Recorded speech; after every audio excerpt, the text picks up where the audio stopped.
The Locked On Podcast Network presents the NFL Big 3 in 30. The three biggest stories in the NFL from our local experts at the Locked On Podcast Network. We bring you the real story, why it matters, what's next, who wins the big game, and more, all in 30 minutes. The NFL Big 3 in 30 starts now with the biggest story in the NFL. The Jets lock up Garrett Wilson for the long term with a big contract extension. You are Locked On Jets, your daily New York Jets podcast. We're going to talk all about Garrett Wilson's contract today. We're going to talk about why the Jets may not be finished giving big contracts to star players. I'm going to rebut the arguments people are making against this contract extension because I think it's a great move. And let me start by telling you why I think it's a great move. You know, for years, I've observed the NFL. And because the Jets have been so unsuccessful, one of the things I've really tried to look into are the way the great franchises function in this league, the way the teams that are always at the top of the league operate. And one thing has become crystal clear to me. The Jets frequently do the opposite of what these teams do. The Jets operate in the exact opposite way of the most consistently good franchises in this league. And it seems to be over and over, the Jets take the worst practices of the league as they build their roster and act shocked when the results aren't good. They act like it's bad luck. If you ever listen to Woody Johnson after a season, he is just completely floored that all of these moves that are the opposite of the way Kansas City and Baltimore and Philadelphia operate. He's surprised that doing the opposite of what these teams do ends in bad results. And for the first time in recent memory, the Jets have made a move that resembles the way the great franchises operate in this league. They have extended Garrett Wilson's contract because if you look at the way the top teams function, now look, a huge component is hitting on the quarterback, and the Jets will not be successful long-term until they hit on the quarterback. We all know that, but there's more than just the quarterback in the NFL.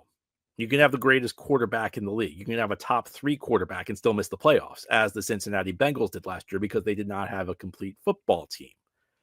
And the quickest path to building a great football team is also the simplest path. Drafting great players and making sure they stay on your team. The great teams in this league are not built through the big name free agent signings. They're not built through the blockbuster trades. We've seen the Jets try this over and over, whether they're bringing in a big name like Trumaine Johnson or Le'Veon Bell, or in more recent years, Devontae Adams, Hassan Reddick, Tyron Smith, Aaron Rodgers. Now, of course, a timely addition for a big name player here or there can help put your team over the top.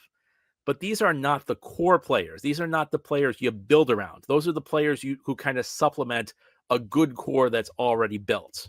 And for the first time in quite a while, the Jets have a quality core of young players. And it is essential to keep these guys together. And re-signing Garrett Wilson keeps one of the most important young players, not just on the Jets roster right now. One of the most important young players the Jets have had in decades will be staying in New York for 4 more seasons because the Jets worked out a long-term deal. You know, when Aaron Glenn and Darren Muji had their introductory press conferences a few months ago, they gave you all the boilerplate stuff you hear from every new GM and every head coach. They always tell you, we're going to build through the draft. They tell you, we're going to take care of our own players. But it doesn't always happen. And it doesn't always happen with the Jets. I mean, you can go back 25 years to when Woody Johnson first bought this team. The Jets have always had difficulty keeping star players here. It's always much more dramatic than it needs to be. You could go back Woody Johnson's first year owning the Jets. They ended up trading Keyshawn Johnson to the Tampa Bay Buccaneers because they couldn't work out a long-term deal with him. And if you go through Woody's 25 years owning this team, it happens over and over. It happened with John Abraham. It happened with Darrelle Revis. It happened with Jamal Adams. I mean, to a lesser extent, it happened with guys like Sheldon Richardson and Leonard Williams, even though those guys weren't as big stars as the first players I mentioned. And even then, the Jets are never proactive about these situations. There are guys where it went down to the last minute before they worked out a long-term deal. Even like Quinnen Williams a year ago, that got there was way more drama in that than there needed to be. I felt like the Jets should have re-signed Quinnen Williams to a long-term deal in like 2022 when they had the opportunity, when he first became eligible for an extension, and they let it drag out for multiple years after that. You got to be proactive in these situations. You have to build around a foundation. And it's especially important for a team like the New York Jets, where, if we're going to be honest, perceptions around the league are not good. This is a team that has missed the playoffs 14 straight years. This is a team that just had one of the most embarrassing seasons any NFL team has had in recent memory. There's always one team around the league. This is one thing I've heard, is that there's always one team around the league that's so bad, that it's so consistently bad, that coaches somewhat jokingly threaten that they're going to trade players there. There have been points where I've heard like players are threatened by their coach, we're going to trade you to Cleveland if things don't go well. Well, at this point in time, after missing the playoffs 14 straight years, I think it's very likely the Jets are that team. And we've seen this happen over and over again, where the Jets are a pretty unattractive team to come to. And it forces them to pay a premium in free agency. Even when they end up landing guys, they end up way overpaying them, because guys need a huge financial premium to come here. Well, the only way to turn that around in the long run is to win games. But I do think there is something to be said for the idea that people will see a prominent young player, Garrett Wilson, who's been here and who's clearly been frustrated by the losing, who's clearly been frustrated by the bad quarterback play during his 3 years, but still wants to be here long term. That's the first step to turning things around. Now, of course, none of this matters unless the Jets start winning games on a consistent basis, which is something we have not seen this team do in a decade and a half. But this is a first step, because guess what? Garrett Wilson's also going to help you win football games. He is a tremendous player. He is one of 8 wide receivers since the rookie wage scale came into effect in 2011 to start his career with 3 straight 1,000-yard seasons. And again, he's done it on a team where the quarterback play has not been good, and the offensive infrastructure has been completely broken 2 of the 3 years. Because 2 of the 3 years you started the season with Nathaniel Hackett, who is one of the worst offensive coaches in recent memory. And this guy is still going out and producing a 1,000-yard season, with Zach Wilson throwing the ball to him his first 2 years, with Nathaniel Hackett or at least starting the year as the offensive coordinator the last 2 out of 3. He still produces. I don't think you can give Garrett Wilson enough accolades for how he's performed. And yes, we've seen visible signs of frustration from Garrett Wilson. We've heard things behind the scenes that he was frustrated. Well, you'd be frustrated too if you kept producing and the results were this bad. You'd be frustrated too if you got open and the quarterback couldn't get you the ball. But despite that frustration, Garrett Wilson wants to be here. Garrett Wilson signed up for 4 more years with the New York Jets. A star player, a guy who's a consistent 1,000-yard producer, a guy you can build an offense around, wants to be in New York and will be in New York going forward. It's a fantastic day. For once, the Jets are resembling in the way they operate. They are resembling the great franchises in the league.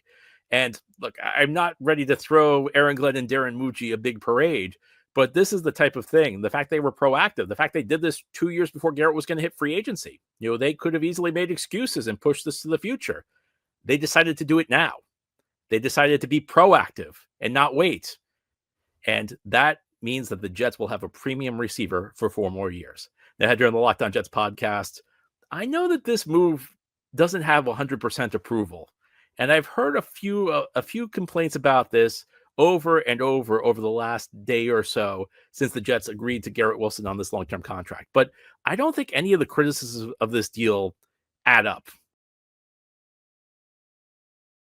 Summer sports are in full swing, and whether you're all about baseball under the lights, golf on the green, or high-stakes soccer action, FanDuel is the best way to make every game even more exciting. You're already following the action. Why not make it a little more thrilling? With FanDuel, you can get in on the game while your friends are getting sunburned at the beach. I'm using FanDuel to track my favorite matchups, and the apps keep it fresh with new daily promotions and fun ways to bet. It's easy to use, fast to pay out, and makes even regular season games feel like must-watch events. I made a little money off an early round play at Wimbledon, for example. Whether I'm placing a same-game parlay or watching a bet ride in the 9th inning, FanDuel makes it feel like I am part of the action. New to FanDuel, new customers can bet just $5 and get $150 in bonus bets if your first bet wins. Open the FanDuel app today or visit FanDuel.com to get started. We got bad news on Monday that Chargers wide receiver Mike Williams has been put on the PUP list. You are Locked On Chargers, your daily podcast on the Los Angeles Chargers. Part of the Locked On Podcast Network, your team every day. Well, Daniel, the Chargers get to have their training camp start a little bit earlier because they have the Hall of Fame game this year. And so that means we get some information about players going on PUP. And unfortunately, Mike Williams is one of them. And another big name on the defense, Elijah Molden, also starting on PUP. Very, very important. Speaking of Elijah Molden and the other defensive players, we got to get into the biggest defensive camp battles after going over the offense yesterday. Of course, Cam Hart, big one against Dante Jackson. And then, of course, Junior Colson versus Denzel Perryman. Is it Junior Colson's time? Yeah, I think that's best case scenario, man. Him and, Deion Henley kind of taking that over would be, I think, really good for this defense if he can actually improve from what we saw from him as a rookie. But today's episode is brought to you by Gametime. Download the Gametime app, create an account, and use the code LOCKEDONNFL for $20 off your first purchase. Terms apply. Download Gametime today. What time is it? It's game time. David, we did get some unexpected news from the Chargers on Monday, and that was a list of players that were put on the PUP list. Like you said, Chargers getting to start training camp 10 days early because of that Hall of Fame game they have coming up. But it unfortunately comes with some bad news, including Mike Williams specifically being on the PUP list. And there's some other guys, Elijah Molden, which we'll talk about, who isn't as much of a surprise coming back from a serious injury, but we don't know what Mike Williams' injury is, which doesn't actually help anything. I think the reason it's not time to panic is this. For Adam Schefter, a player can come off the PUP list at any point in the training camp. It's just roster management tool at this time of year, which I would agree with. This is not the PUP that will cause you to miss 4 games at the beginning of the season, like an IR slot would. So it doesn't necessarily mean this is going to cost any of these guys any playing time or any actual regular season games, but it just sucks specifically for Mike Williams, David. I mean, especially when you have the Trey Harris situation going out over here with him holding out, and now another one of Justin Herbert's new shiny weapons, Mike Williams, going into training camp unhealthy, which we all know for him is the biggest red flag that came with that signing. Always. I mean, with Mike Williams, we know what it is. We've followed Mike Williams his entire career, and so we know when he's on the field, he's one of the most dynamic jump ball wide receivers in the NFL. But his brand of football, it causes him to get injured quite a lot. It's just something that comes along with that particular skill set he brings to the table. Now, this injury we don't really know anything about, and so it's just not an ideal situation to be going into training camp missing 2 of your top, would-be offensive weapons, with Trey Harris holding out and Mike Williams dealing with something, as, Jim Harbaugh would put it. He's working through something. We just don't know what that is. But right now, this is, something not to be super worried about. I mean, I think we have to consider, hey, the Chargers are starting training camp a little bit early, right? It's the middle of July. We still have quite a bit of time before the Chargers kick things off in Brazil to start the season. So not something to get super concerned or worried about, but it's just one of those things where you're like, man, I just wish we weren't starting off on this foot. Well, especially because a lot of the, part of his bad season in 2024 rewrote up or chalked up to the fact that he was coming back from a major injury, and especially for skill position offensive players, that's something that can take a little while to kind of get your feet under him. Not to mention all the kind of weird situations he was in, being on 2 separate teams, being with Aaron Rodgers and Russell Wilson at these points in their career, never really hitting it off with either of them. But most importantly, it's really hard to say, hey, he's going to kind of get that juice back that he had pre-injury when he's already starting off training camp in 2025 with an injury. So that's tough. Also tough because, we heard Jim Harbaugh say that he wasn't expecting any of the players who missed time during minicamps and OTAs, which Mike Williams did, to have to miss time in training camp, which is just untrue at this point because we're seeing, 5 guys already on the PUP list. And all of a sudden, you said 2 of his top 4 weapons. Really, man, probably 3 of his top 5 weapons when you now talk about what's happening with Najee Harris and his eye and what's going on with that. 3 of the biggest additions, arguably the 3 biggest additions, outside of Omarion Hampton, that this team made offensively, and those guys are starting on the PUP list, or, 2 of the 3 of them, and Najee Harris, we'll see when he gets into camp. But Bad news for one player means good news for another player. And David, with Trey Harris holding out and now Mike Williams not starting training camp healthy, is it Keandre Lambert-Smith time? Because all of a sudden, after missing some time earlier on, if he can come back healthy, which we don't actually know yet at this point if he will, because he was out last time we saw him, but now he has a golden opportunity. Yeah, this is a big opportunity for him, especially after missing a lot of time in the offseason, not really being able to get a chance to get on the field and catch some passes from Justin Herbert, who I'm sure he hopes to catch a ton of passes from in his NFL career. But now is where it really starts for him. I mean, you look at that depth chart and, you have a couple of guys that are ahead of you, obviously, with Lab McConkey and Quentin Johnston. But now opportunity is a knocking. You have that chance to be able to establish that chemistry, and it starts right now when you get into training camp, as we are on, the doorstep of that beginning. Hopefully, he's ready to go. He's feeling good. He's been in the playbook, so hopefully that he knows exactly what he's doing. So when he gets on the field, it's all about showing that he can make those plays and being that deep threat that the Chargers desperately need in this offense. He was brought in for one specific reason, basically, and that's the stretch to the field. A guy that can go catch the ball over his shoulder, really bring that blazing speed. That's what KLS does. Hopefully he shows that and he gains that trust from Justin Herbert so he can catch some of those big bombs. And we know that they're very high on him, but it's also good news for the Jalen Ragers of the world, the Brendan Rices of the world, who kind of started off with really uncertain outside looking in, futures and going into training camp to where now maybe some opportunities arise. But Elijah Molden is the other guy we have to talk about here. There were other players on the list, including Delshon Phillips, special teams linebacker. They brought in Savion Williams, undrafted free agent tackle, and also Jalen Johnson, who's had some impressive moments as a Charger, even though he's never been on the active roster. But the big other name here is Elijah Molden, and I think that this isn't a surprise. I mean, the dude broke his fibula in week 17 last year, so the fact that he was already out there at minicamp and OTAs working off to the side and kind of working his way back onto the field is good news, I would say. Not concerned about this Elijah Molden PUP news, but what I would just say is we shouldn't underrate how important Elijah Molden is and just how important it'll be for him to get back on the field as soon as possible.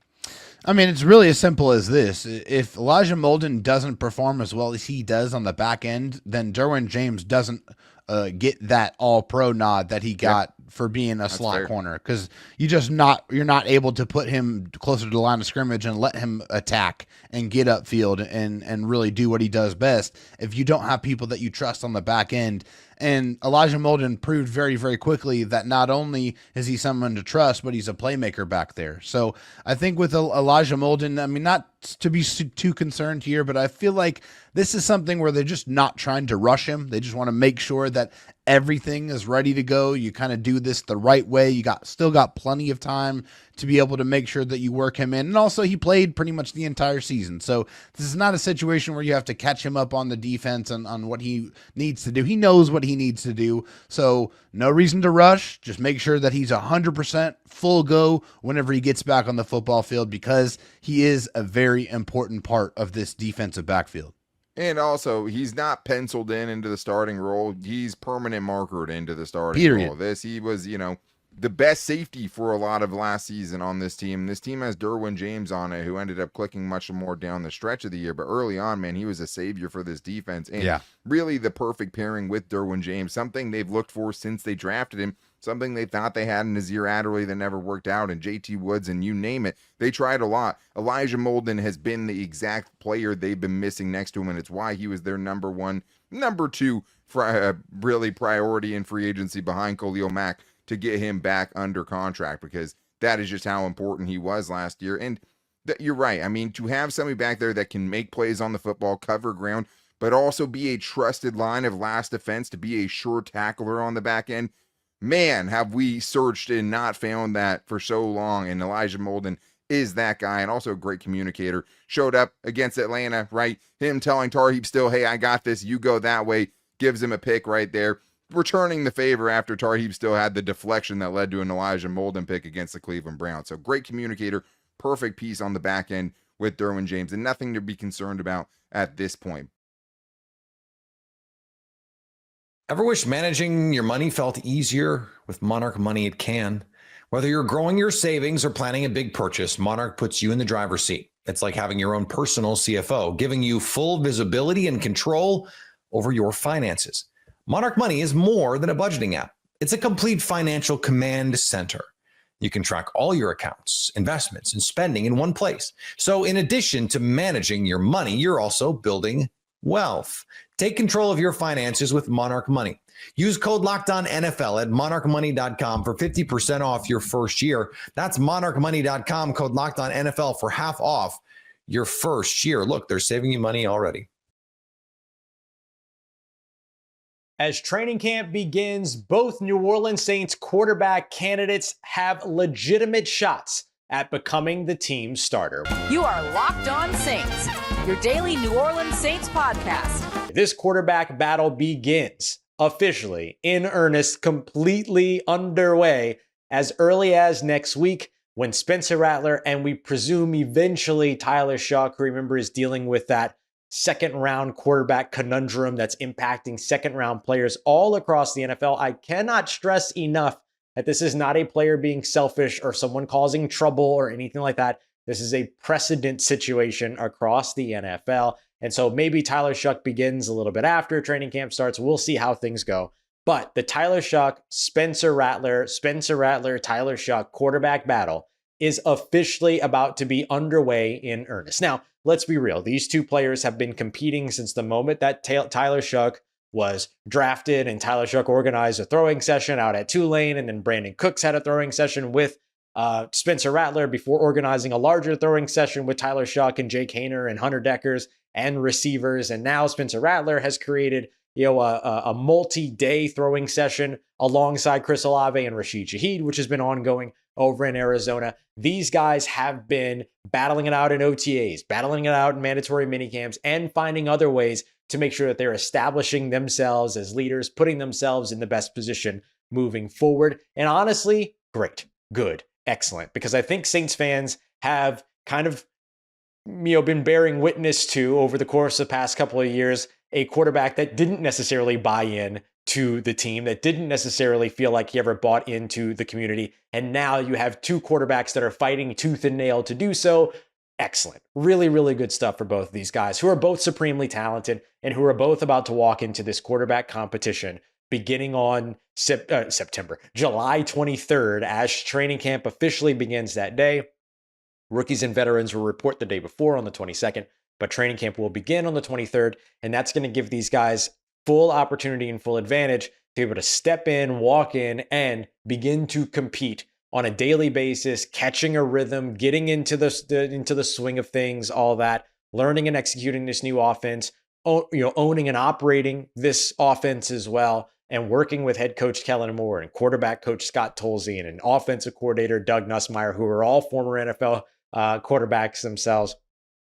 It's a really good situation for both of these young passers that are both working to become this team's franchise quarterback. Like, let's not forget what the goal is here. Everybody's operating for the same team, and that they're all operating for trying to lead this team to victory and to success. So if you're somebody that's a huge Tyler Shough fan, you're somebody that's a Spencer Rattler fan, all together you're rooting for the Saints. Whoever ends up winning this one wins this one. And that's the way that it should be. One of these players needs to win it, however, as opposed to one of the players losing it. I talk about that all the time, but this is where things will finally truly begin. We'll finally start to see team drills, 11 on 11s, which we did not see during the course of OTAs and mandatory minicamp. This will finally be an opportunity to where we get to see these guys string together multiple weeks of work as opposed to a little bit of work over the course of a partial part of the week, 3-4 days, and then 3 days of mandatory minicamp, really only 2 days of mandatory minicamp. So rhythm, routine,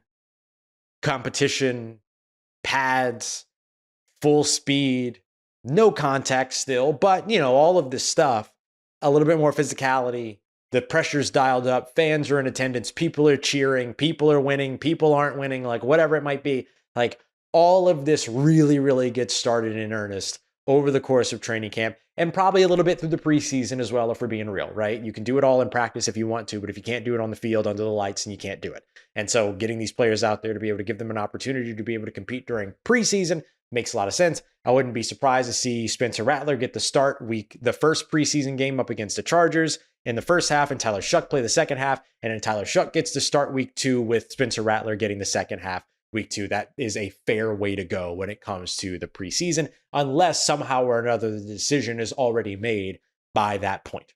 And that could be a good thing. If somebody has just blown everybody away by then great, that's fine. Like, then you might just crown that winner and then move on to figure out who's going to be your primary backup. And by the way, that becomes the other interesting conversation in all of this, right? There is a lot of opportunity for both of these quarterbacks, Spencer Rattler and Tyler Shuck, to be able to win the starting role. But remember, the Saints have 4 quarterbacks on the roster. And so you've also got Jake Haener going into his 3rd year as a New Orleans Saints quarterback and had 1 start last year. And then, of course, also Hunter Deckers, who was brought in as a really impressive undrafted free agent coming out of Iowa Western, Iowa State before that. And so an opportunity for both of those quarterbacks to also compete for a roster spot. Every NFL roster allows you to have an inactive game day quarterback that can still be your emergency quarterback. That player can even come off of your practice squad. And then if you have injuries at your 2 quarterback spots, and that player, that quarterback off your practice squad, can be put in an emergency situation. And so who's going to be that quarterback? Is that going to be Jake Haener? Is that going to be Hunter Deckers? Those 2 now effectively end up continuing their opportunity to compete for the 3rd quarterback role. And look, Jake Haener is probably going to get some opportunities early on in training camp to prove that he deserves to be in the conversation as the starter as well. But I assume that conversation, just like everybody kind of assumes that conversation of the starter, is really between Spencer Rattler and Tyler Shuck. And you have Jake Haener and Hunter Deckers that effectively get to now battle it out for that 3rd quarterback spot. So every quarterback that is going to be participating throughout training camp, whether it's 18 reps a day, or whether it's 3 reps a day, or 4 reps a day, or 2 reps a day,